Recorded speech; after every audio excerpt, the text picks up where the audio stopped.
Hello, everybody, and welcome to Shaman Sister Sessions. My name is Michelle Hawk. I'm here with my shaman sister, Katherine Bird, and we are so excited to welcome real life sisters, bio sisters, Amy and Nancy Harrington to episode 139 today. Collaborative entrepreneurship for the passionate mystic. I think we're talking about some aspect of all of those things of collaboration, entrepreneurship, and translating that into our passion-driven service in the world. We are so happy to welcome Amy and Nancy here. They are not only sisters, but also business partners, and they're the co-founders of the Passionistas Project Sisterhood.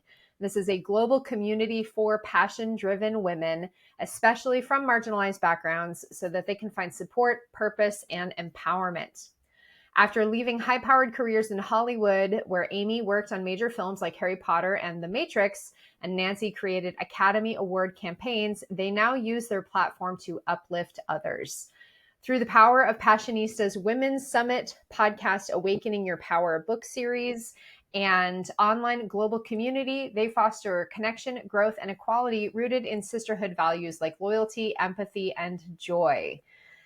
Thank you so much for being here. I'm so happy to welcome you and all of these things. And, looking at your bio and after knowing you for, I think it's about a year now, I feel all of these values so strongly in your hearts as you're creating such beautiful spaces for women to come together. So it's wonderful to have you here. Thank you for joining us. Thank you. We're thrilled to be here. Mm-hmm. Absolutely.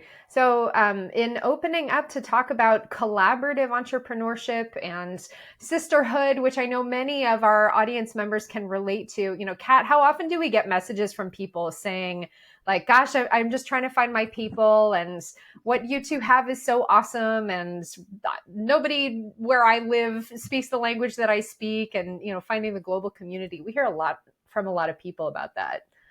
Yeah, for sure. And I think there's both the I'm different kind of, I have this kind of purpose and mission and feelings that don't fit into what's right around me. And then also this important piece about the translation of that into like your purpose and your business as you're functioning out in the world.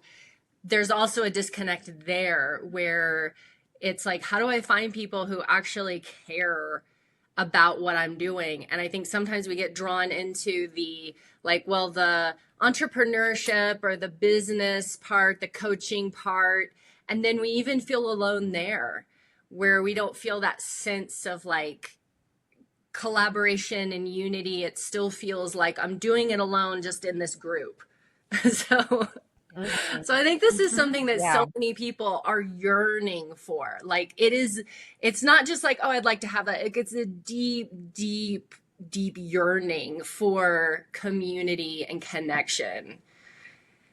And I'd love to just ask, like, where did this like bubble up from in the two of you? Like what inspired this to be your purpose?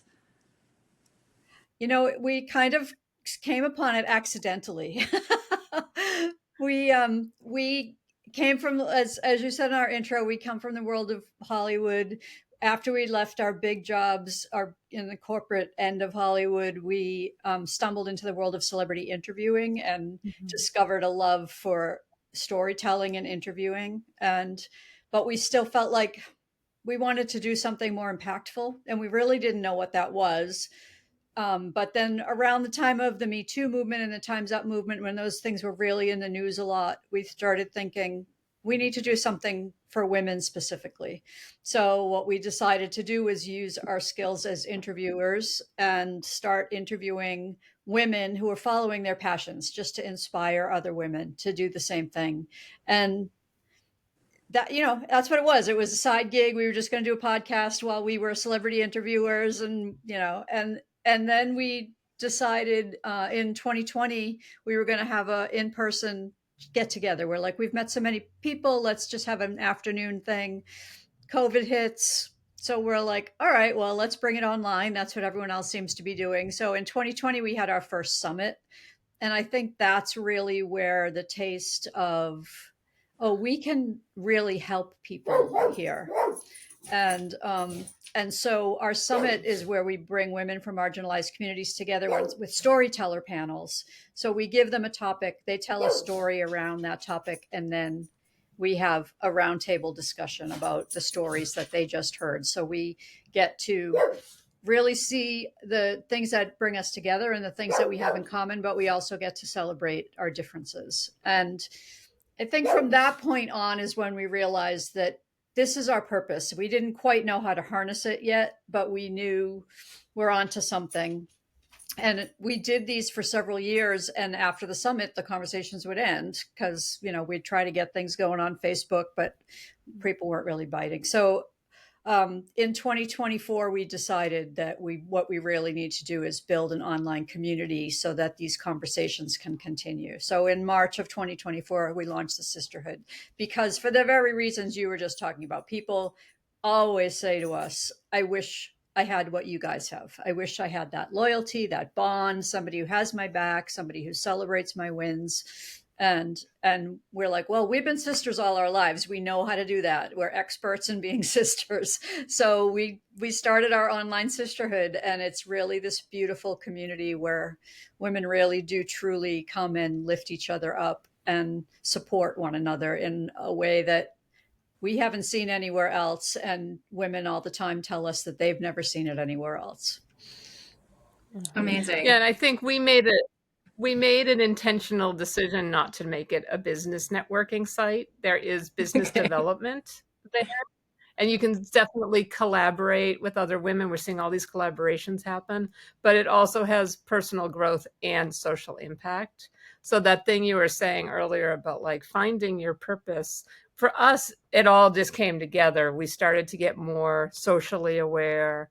We were trying to find balance in our lives, and we really were trying to build this business from the ground up. And even though there's two of us, we're entrepreneurs. We're doing it all on our own, the two of us. And so we started to meet other women like Dr. Melissa Bird and Julie DeLuca Collins and Michelle, and who were starting businesses or had businesses, but they weren't just doing it to make money. They were doing it to give back and to help people live a better life. And so the people that are drawn to the community are those kind of people. They're the people who really are finding meaning and purpose in every element of what they do and how they live. Mm-hmm. How do you find that, and I'm curious, and maybe in your Hollywood experience of working in these big productions, or in celebrity interviewing, I'm curious, like what do you find that opens space for and makes possible when you're holding a community that's not only, it's not just a networking community. There is an entrepreneurship element, and many people in the community are entrepreneurs, but that's not the primary orientation. So I know you already mentioned collaboration, but I'm curious, like what else are you seeing blooming very organically as a result of that? I came from the studio side of filmmaking, right? So I worked on about 250 movies from the development of books through the delivery of final films.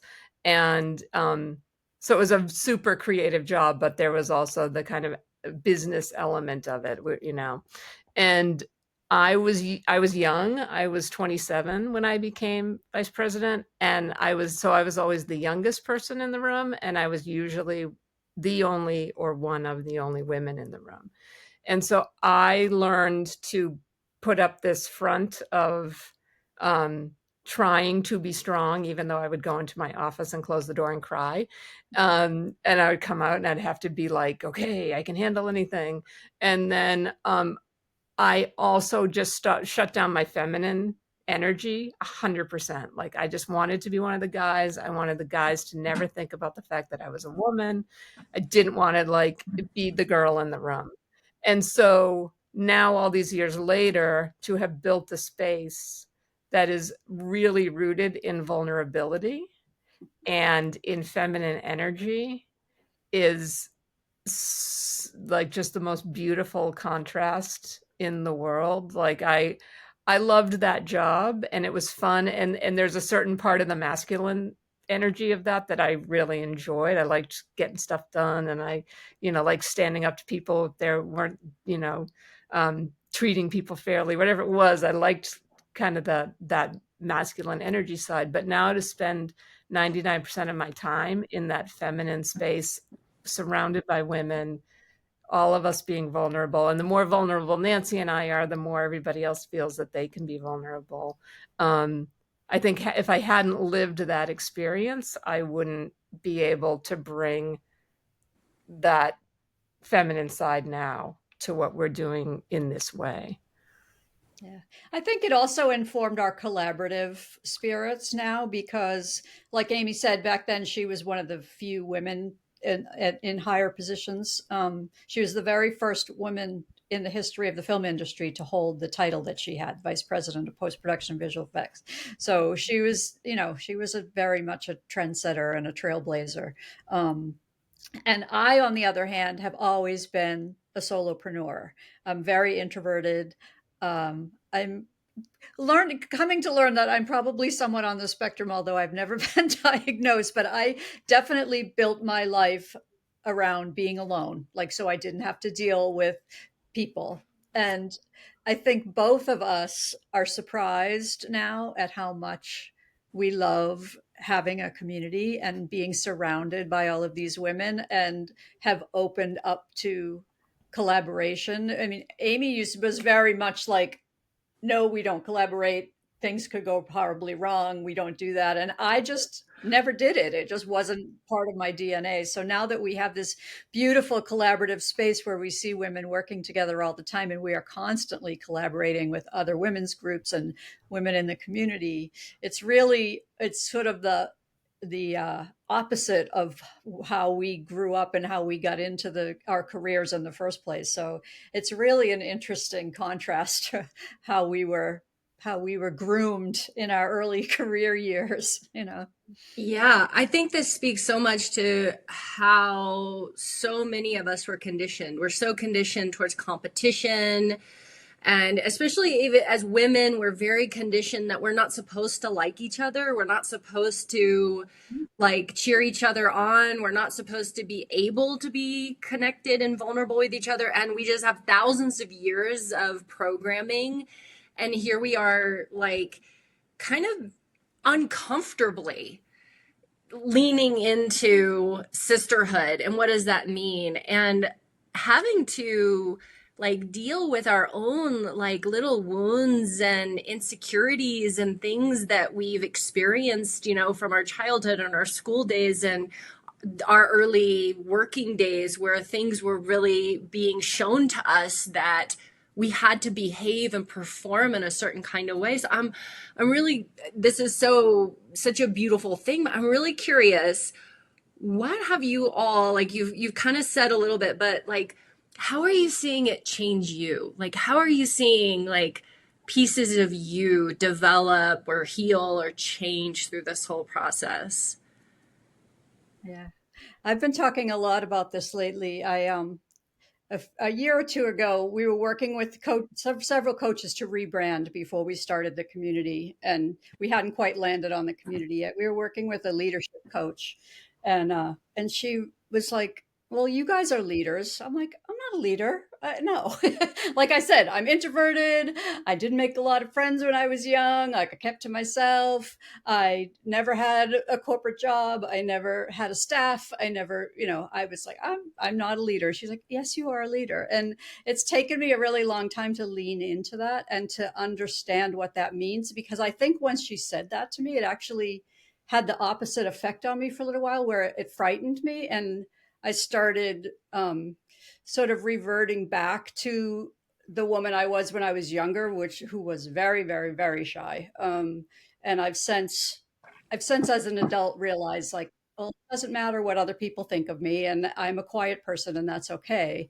But I realized that I started going into those things that we have been taught for centuries about what a leader is, and how that masculine energy that a leader brings to something, and what that definition of leadership is. And I've very recently realized, like, no, this is a different kind of leadership. I bring my quiet feminine energy to leadership, and it's about listening and caring and connecting, and on an intimate level. It doesn't have to be speaking in front of thousands of people. So it's really, I've been through this like huge evolution, even just in the last year or two of doing this. I think that having the community has helped me realize a lot of those things about myself.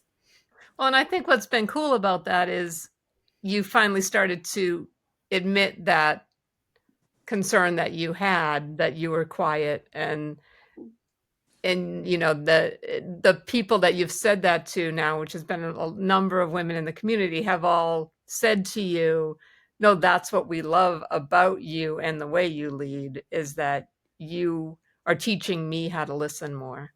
And you're teaching me it's okay to be quiet. I should be quiet. Like, there are a lot of women who are like, I should be quiet more. I should listen. So I think that's what's really cool. You know, I think for me, there's so many things that have completely changed me in the community. But one of the things that I think, you know, building a community is hard. And we added an extra level of challenge because that's who we are. And we decided we wanted to build a community for women from the underserved communities in the world, and bring everybody together. And everybody was like, oh, that's not gonna work. And so we really have been intentional about making sure that women of color and women with disabilities and, you know, women over 50, LGBTQ women and non-binary people feel like they can be themselves in this space and not and they can feel safe, and they don't have to edit themselves. And I think one of the things that I personally have learned from that is just how to encourage that, how to, again, like, you know, listening has really become kind of the thing that Nancy and I are focusing on, how to remind other people that this may not be your experience, but you need to listen to what these women are living every day and understand that you might not perceive their reality that way, but that is their actual reality. And so being a member of the community, I have just learned so much about the day-to-day life of other women, lives of other women, that have opened my eyes to so many injustices and beautiful things and challenges, that I just am way more aware and active on a level of what can we do to make this better for them, and how can we, I can't change the world, but how can we make this space as open and accepting and loving as possible so that they feel safe. And so I've really become just, you know, so socially aware and socially active in a way that I never anticipated I would. And I think that's been a really amazing thing to step into at this point, especially in my life, you know. One of the things I hear you both talking to, but not necessarily using the word, is belonging. Yeah. And really about creating a space of very welcoming belonging for people who may or may not feel that sense of belonging in other communities or in other eras of their lives. You know, I know for many of our audience members, there, you know, our podcast is oriented toward the mystical, the shamanic, the healers, the helpers, the artists, the creatives. And I know in our community, there are many, many people who have, in some cases, lived their entire lives feeling as though they don't belong, or feeling that no one can see them, or that they have to put up that, Amy, like you were talking about, that armor, that putting on a face. And it's almost this, and I know this is a very common experience, where people almost feel like they have multiple versions of themselves.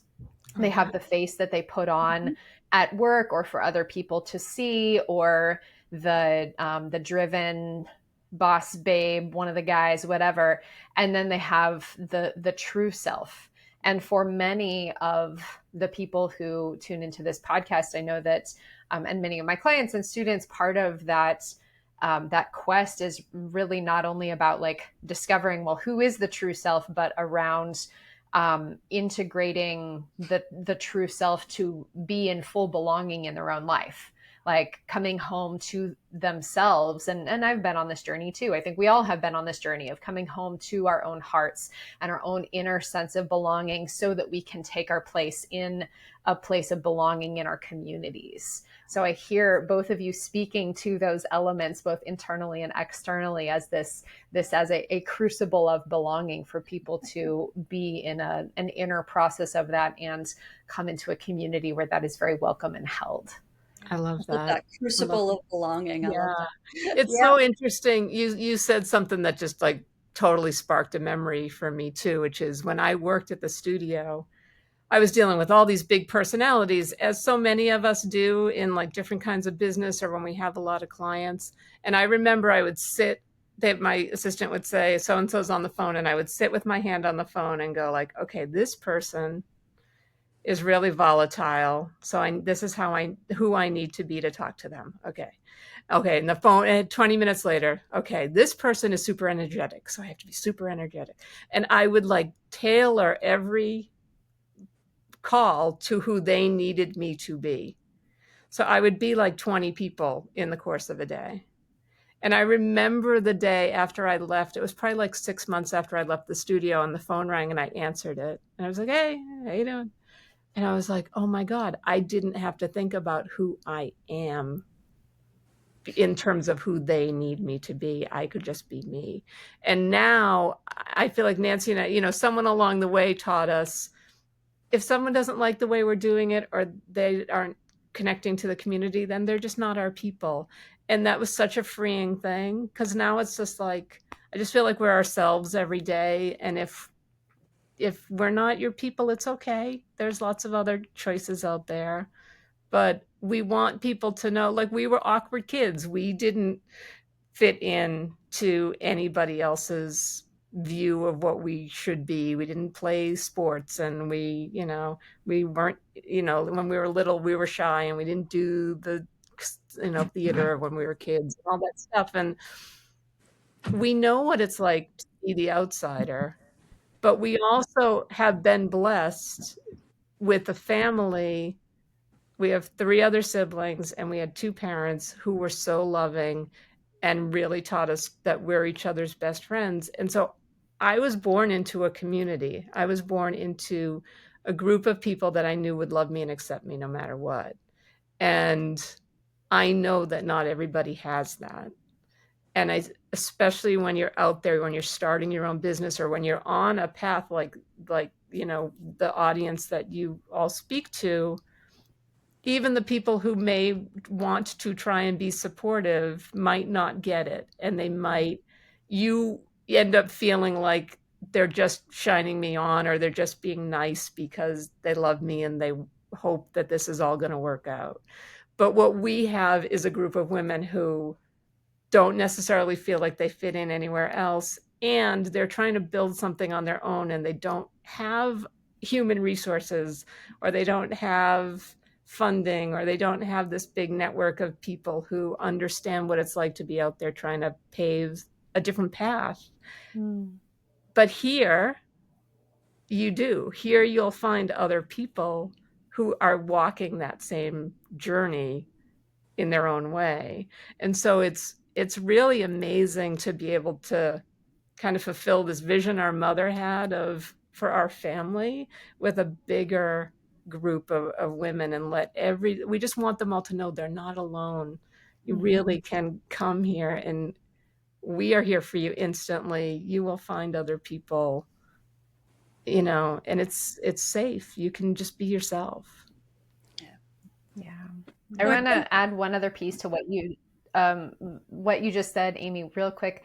I have seen, now that I've been in your group for almost a year, I'm seeing, yes, there's a lot of people saying, oh my gosh, this is so great because this was previously lacking in my life. But I have seen people who come in already with like beautiful support networks and connections. But here's the thing, is like there's always room for more. Right. And it's a very generative community. Like it's, people coming in with their abundant resources. Like, here, I'd love to offer this thing. And here's this, this cool article that I wrote, or here's this book that you can download. So there's a lot of generosity in that. And I love it. It's, I hear like, there's not, it's almost like I'm seeing these two images as you're talking. Of course, people coming in to receive their cup being filled with that, but also people coming in with an overflowing cup of here's the generosity of my heart, because the people in this group really do believe in that sisterhood and believe in collaboration. And that, I think, is something very, very special that opens up all sorts of doors. And I want to riff on in a minute, but Kat, you were about to say something, so please go ahead. Oh, I don't even remember. I'm good. Let me respond to you what you just said. It was another very intentional thing that we did when we started the community. Is so many online communities are built as a pyramid where there's one person who's the expert, and everyone comes to that community to get that person's knowledge. We intentionally built our community as a circle. And yes, Amy and I are the center of it. We've created the space, but that's what we did. We created the space, and we have handed over the space to the women in the community, these women from marginalized communities, and these women who feel like they don't belong anywhere else. And they are the leaders in the community. They are the ones that give the workshops and that teach courses and that share their beautiful resources all the time. So it is completely 100% a community where we are sharing our knowledge and our resources with one another. It's not about, oh, come and hear this one person's opinion about how you should live your life. It's about women coming together to support one another and share themselves generously. And everyone in our community, if you have a phone conversation with them, the first thing they ask you is, how can I help you? Mm-hmm. It's not, yes, we're all there because we need something. We want something. We want to grow our business, or we're looking for, someone who does tapping, or whatever the reason we're there that particular day. But they're all the kind of people that the first thing on their mind is how they give back and how they help someone else. Well, I think that, what seems so apparent is that, at a time like this, when we're seeing that marginalized people are really being attacked, and that women are being attacked, and that to have so many people that actually feel alone, it's very easily like to be disempowered, to feel disempowered in the face of so much coming at us.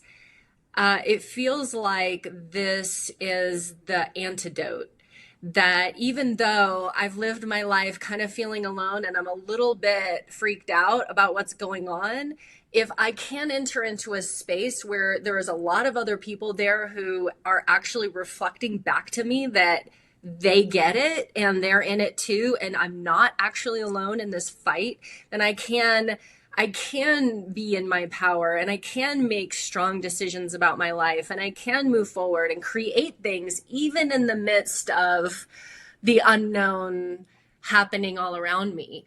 So it feels like there's this really beautiful potential for a larger global collective change that is at the core of this.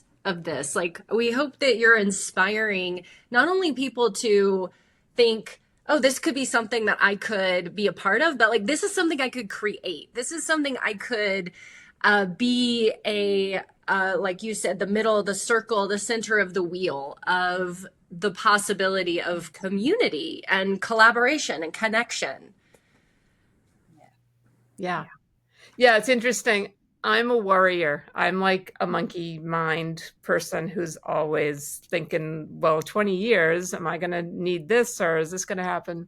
Amy, did you say worrier or warrior? Because I heard warrior, but then you went into monkey mind. Well, I am a warrior. I am a warrior for sure. But worry. I have been a worrying person, but yeah, I am actually a badass warrior too.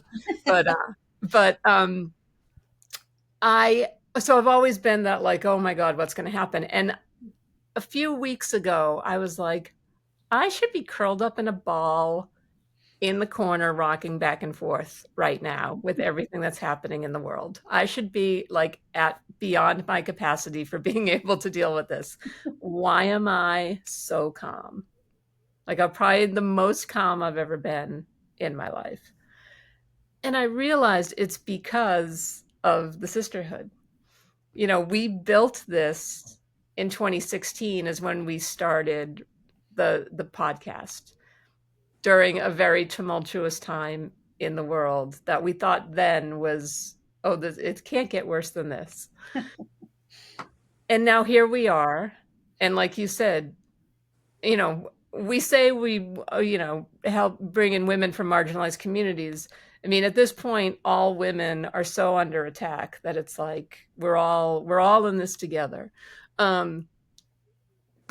now that we've had this community building for the last however many 9 years, what I realized is we have all the people around us that we need, and more are coming every day. So if I'm worried about finances, we have these wonderful women who are financial experts in various ways, business related or personal finance, and all from a really loving, caring, non-scary way of talking about money. I know that we can go to them and we can ask them for advice. We have women who know about perimenopausal and menopausal health. So if God forbid something happens with my healthcare and I'm stressed out about something physically, I know I can go to them as a resource.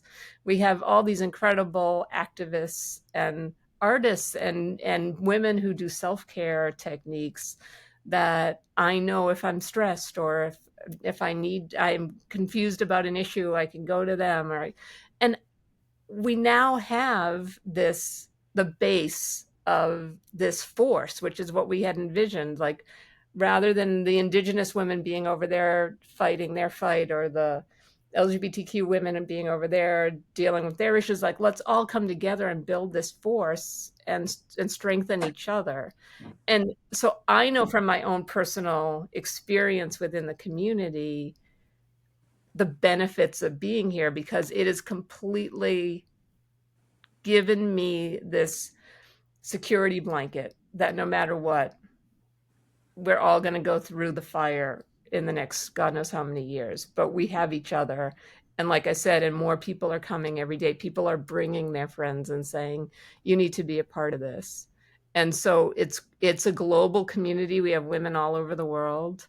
And it's just the benefits of it, that feeling of belonging. Michelle, I'm so glad you brought that up, but also that knowledge that, like, this is the wealth of knowledge and the willingness to share the insight and information within this group of women is just that probably is the biggest transformation that I've personally experienced. It's just kept me calm.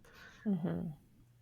I think there's a really important element of what you're speaking to about the conditioning that we have of like hyper independence and, oh, I have to figure it out myself and I have to be an expert in everything. And I know, since we're talking about one element of this as the entrepreneurship, that's something that every single entrepreneur has to go through of, you don't have to do everything yourself and figure it out yourself. But even for people who are not entrepreneurs, I know particularly for women, we're taught, okay, we have to not only have our careers and take care of families and keep track of meal planning and what's in the fridge and everyone's doctor appointments and like when the car needs to be maintained and whatever. So there's this really kind of unconscious, perhaps, accumulation of invisible labor, but also then all of the like labors of expertise that come with that, and reading all the articles and being informed about this and that and that. And so one of the things I really hear you speaking to is like not only the co-regulation that comes from, Amy, you're talking about this sense of calm, and Nancy, this sense of like being able to like, kind of relax into this new vision of leadership for yourself, giving people just an example of, hey, things can be done differently. Like, here is an example of what this could look like, not only in the personal experience of, if someone's engaging with this network, but how we sort of take for granted that the power structures in the world are the way that things are.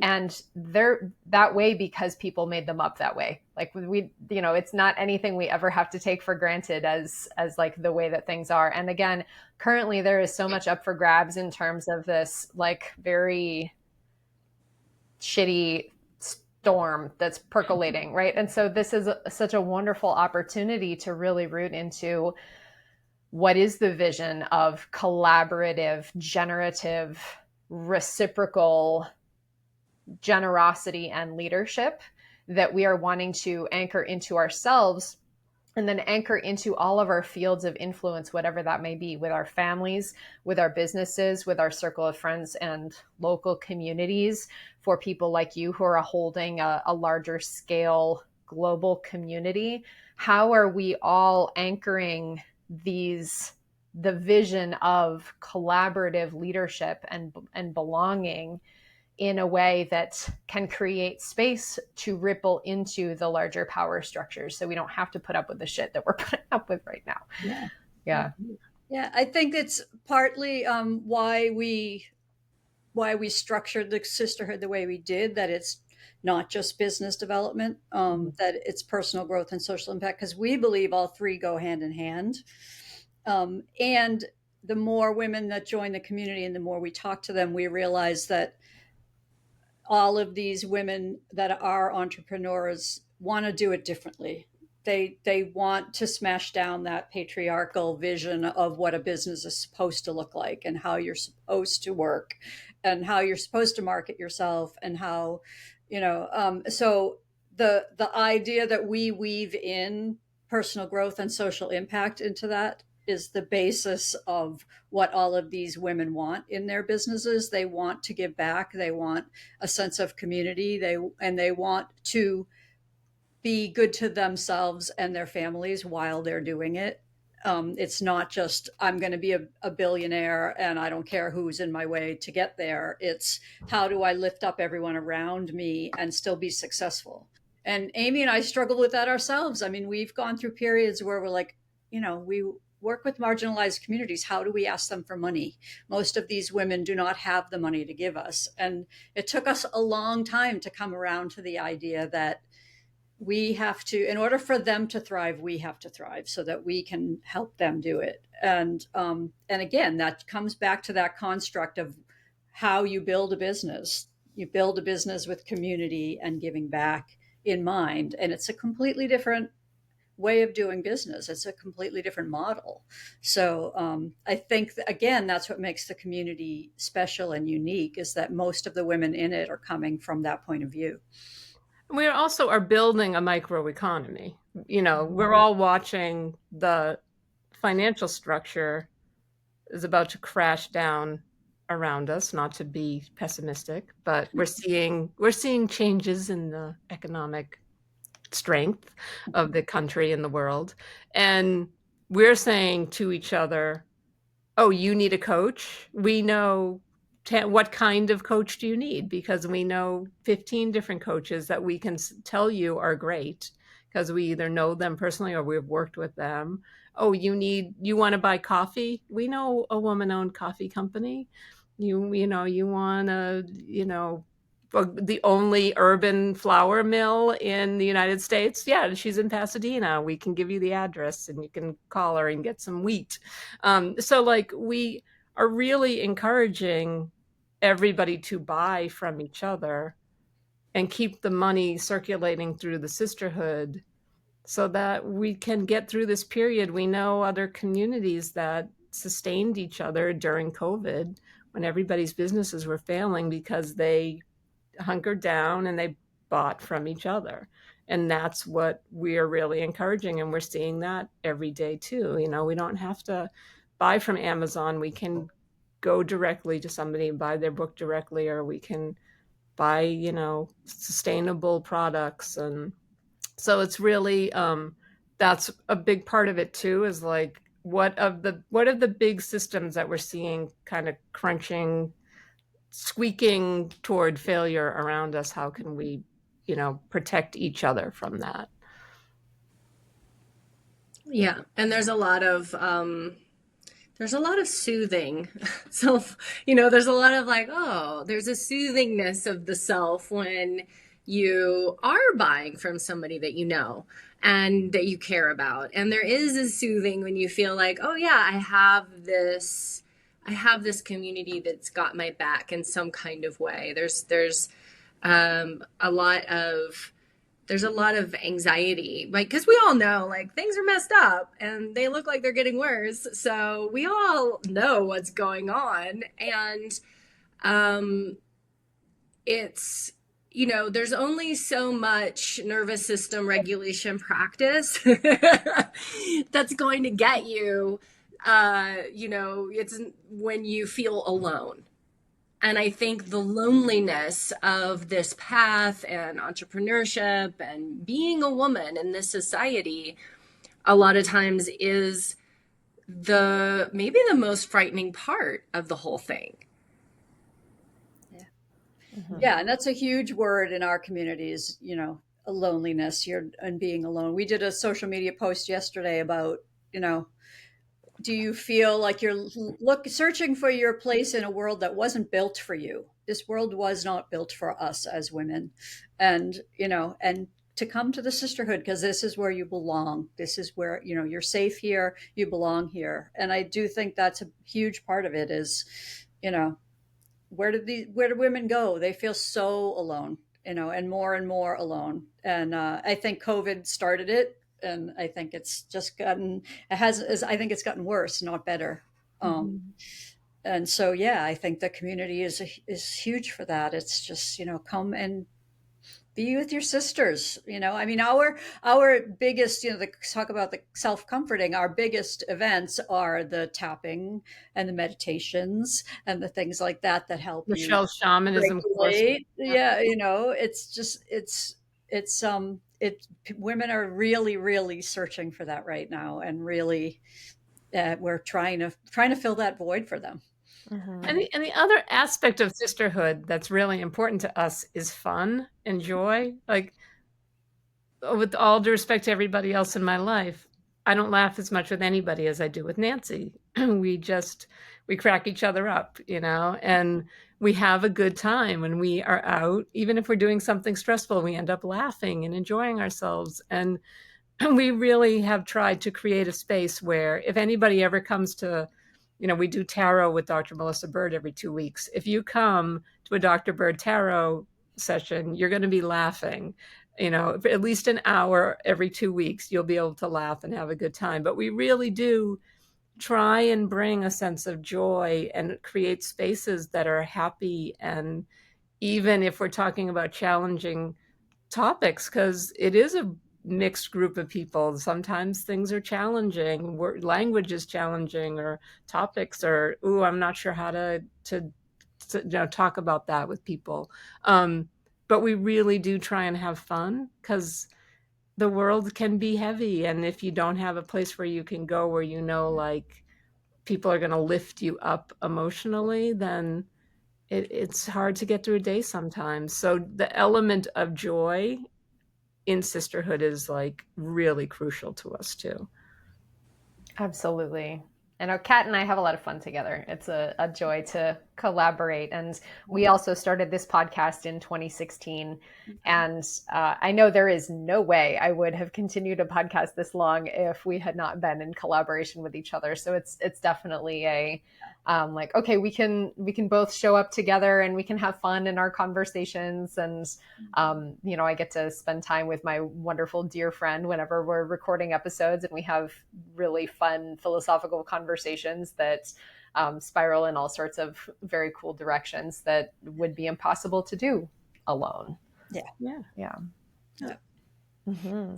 So can you tell us just Beautiful. a Well, little bit go about ahead. like, how people can find you, what's on the horizon, what's next? What's going Great. on with you guys as far as connecting with our community? Yeah. The easiest way to find us is thepassionistasproject.com. That's our website. All of our social links are there. And there's a link directly to the sisterhood where you can join the free membership.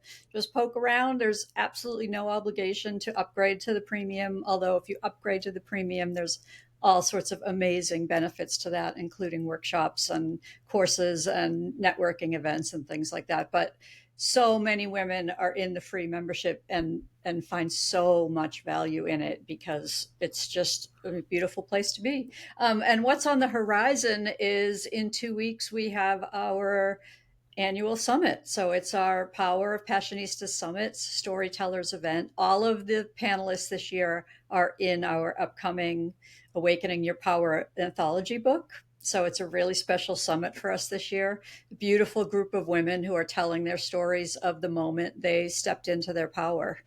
And the stories range from a woman who jumped out of an airplane to women who had suicidal ideation to women who left relationships unexpectedly. And so there's all sorts of amazing stories that everyone can relate to and find themselves in, and hopefully be inspired by, to step into their power if there's some fear that they're facing that they haven't been ready to face head on. So those are the two big things coming up. The book release is the ebook release is the same day as the summit, and then we have paperback and audiobook rolling out after that. So very, very exciting.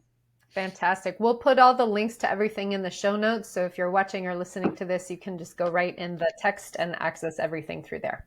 Excellent. Thank you. Awesome. Well, thank you both so much for joining us here. It is wonderful to speak with you and to hear about how you are working to extend your sisterhood beyond the two of you into holding your women sisters in this circle of community as well. I'm so grateful to be a part of it and to know you both. And thank you for coming on our show. Thank you Thank so you. much. Thank you for being such an important part of the community. We are really happy that you're part of it. And Katherine, we hope you join us. But thank you for having us today.